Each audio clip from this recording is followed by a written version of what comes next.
Relentless destruction of rainforest continuing despite Cop26 pledge.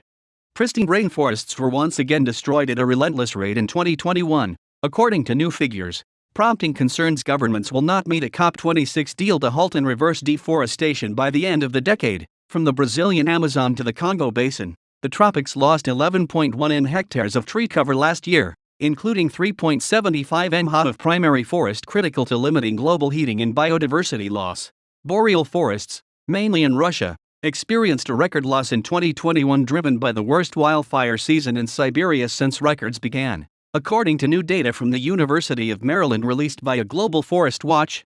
Experts called the continued forest loss a disaster for action on global heating and said the 143 governments that pledged to halt and reverse forest loss by 2030 at Cop26 held in Glasgow had to urgently make good on their commitment.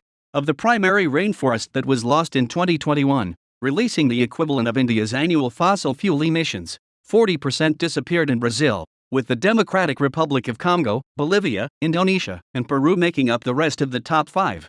Despite the persistent loss of forests, experts pointed to signs of hope in the new figures. Indonesia reduced primary forest loss for a 5th straight year following government action on palm oil, fire management, and an updated national climate plan which committed the country to become a carbon sink by 2030. Malaysia has also reduced primary forest loss in recent years, and experts pointed to the examples of Gabon and the Guyanas, which have had very low rates of forest loss over the last 2 decades. Rod Taylor, the global director of the Forests Program at the World Resources Institute, WRI, which compiled the report, said while the global rates of forest loss appeared to be flatlining, they needed to dramatically decrease for the world to meet climate targets.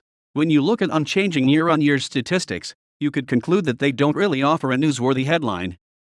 But when it comes to the loss of primary tropical forests, stubbornly persistent rates relate to the climate, the extinction crisis, and the fate of many First Peoples. High rates of loss continue despite pledges from countries and companies, Taylor said. Wildfires, rising temperatures, and land clearances are affecting the resilience of forests around the world. Warnings point to parts of the Amazon being in danger of converting from rainforest to savanna. According to the figures, there was a particularly worrying spike in deforestation in the western Brazilian Amazon, linked to the large-scale clearing of cattle pastures along existing roads. When approached for comment by The Guardian, a spokesperson for the Brazilian government said they were committed to the Glasgow Forest Agreement aimed at eliminating illegal deforestation by 2028, and had dedicated extra resources to meet the target. The expansion of small-scale agriculture and harvesting of trees to meet energy demands drove forest loss in the DRC last year, while Bolivia experienced record primary forest loss due to agriculture and fires, including in protected areas. Francis Seymour, a senior fellow at the WRI, said the 2021 figures had to be taken as a baseline for assessing the Cop26 pledges, but underscored that dramatic action was needed, warning that countries that were taking action were not receiving enough financial support. Seymour said, "We have got 20 years of data showing the persistent annual loss of millions of hectares of primary tropical forests alone. But we don't run out of fingers counting the number of years we have left to bring that number down to 0. We already knew that such losses are a disaster for the climate. They're a disaster for biodiversity. They're a disaster for indigenous peoples and local communities. We have to dramatically reduce emissions from all sources. No one should even think any more about planting trees instead of reducing emissions from fossil fuels. It's got to be both, and it's got to be now before it's too late."